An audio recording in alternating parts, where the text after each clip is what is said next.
इथे भद्रकालीला गेलेलो आम्ही अहमदाबादमध्ये आणि ही माझी पौर्णिमेची पूजा होती. हाय फ्रेंड्स, कशा आहात सगळे? मस्त ना? श्री स्वामी समर्थ, ओम साईराम. हे तूप होतं आणि हे पायनॅपल हे होतं. तर मी पायनॅपल शिरा बनवलेला होता. तर चला हा शिरा बनवते. तर भरपूर सारं तूप घेतलं होतं मी आणि त्याच्यामध्ये थोडासा शिरा बनवलेला. जास्त गोड खात नाही आणि जास्त हे पण करत नाही, म्हणजे आम्ही कधीच एवढं हे करत नाही. गोड हा पदार्थ जास्त आमच्या घरात बनतच नाही. कधीतरी असा हा पौर्णिमेला शिरा बनतो आणि तो पण खूप थोडासा, बस नावापुरता प्रसाद असेल. आहे बघा एवढाच. ह्याच्यामध्ये 4-5 चमचे मी साखर टाकली होती. मस्त ह्याला हे करून घ्यायचं आहे. थोडं दूध टाकलं होतं आणि हे जे 2-3 ड्रॉप टाकले होते मी पायनॅपल शिऱ्यासाठी. हे बघा, नाही तर ते स्ट्रॉंग वास असतो, त्याच्यामुळे असं जास्त असं उघरट आणि हे होईल.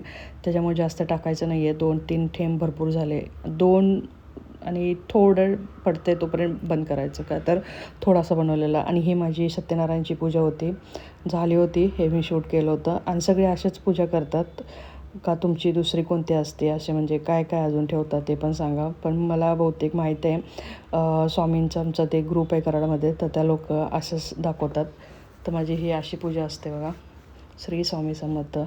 आणि सत्यनारायण महाराजांची पूजा हर पौर्णिमाला केलेली खूपच चांगलं असतं, म्हणजे तुम्हाला माहितीच असेल. आणि तारक मंत्र हा माझ्या घरामध्ये 7 वाजता हमखास लावला जातो. डेली तारक मंत्र 7 वाजता शिवाय चालतच नाही मला.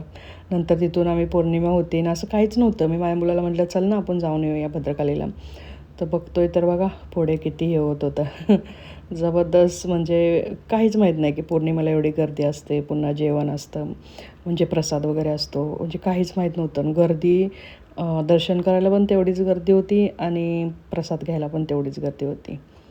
हे बघा, अहमदाबादमध्ये खूप फेमस आहे. तुम्ही 3 दरवाजा, लाल दरवाजा ऐकला असेल, तिथं भद्रकाली माताजीचं मंदिर आहे. तर चला दर्शन करायला.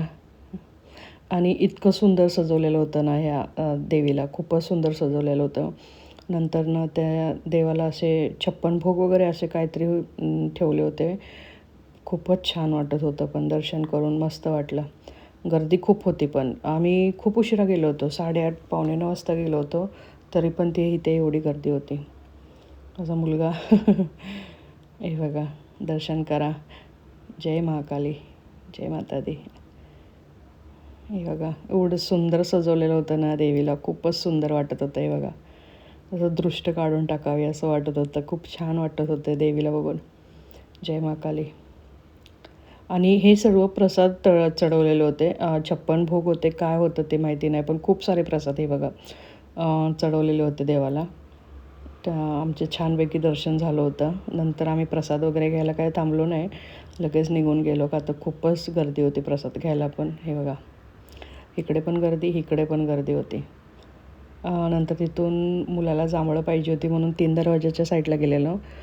कोण कोण उठत होतं, कोण कोण थांबले होते. म्हणजे इथे जर तुम्ही 7-7:30पर्यंत आला ना, तर पुढे जायला तुम्हाला 10-15 मिनटं तरी लागतात, एवढी गर्दी असते इथे. थोडा आम्ही संध्याकाळचं असं लेटच येतो इथे, म्हणजे काही घ्यायला नाही, असं काही भाजी वगैरे असं पाहिजे असेल तरी पण ह्या रोडवरून जरा असं लेटच निघतो. मग तरी आतमध्ये दुकानं थोडे कुठे कुठे शॉप बाहेर अशी चालूच होती बघा इथे. हे 3 दरवाजा मार्केट आहे पूर्ण. पानकोर नाका, लाल दरवाजा, हे सर्व आमच्या घरापासून जवळ आहे. कालपूर रेल्वे स्टेशन. नंतर हे फणस घेतलेलं आणि हे देवाचा प्रसाद होता, नारळ. या सर्वजण फणस खायला. आणि करा सर्वांनी दर्शन. जय माता दी. बाय.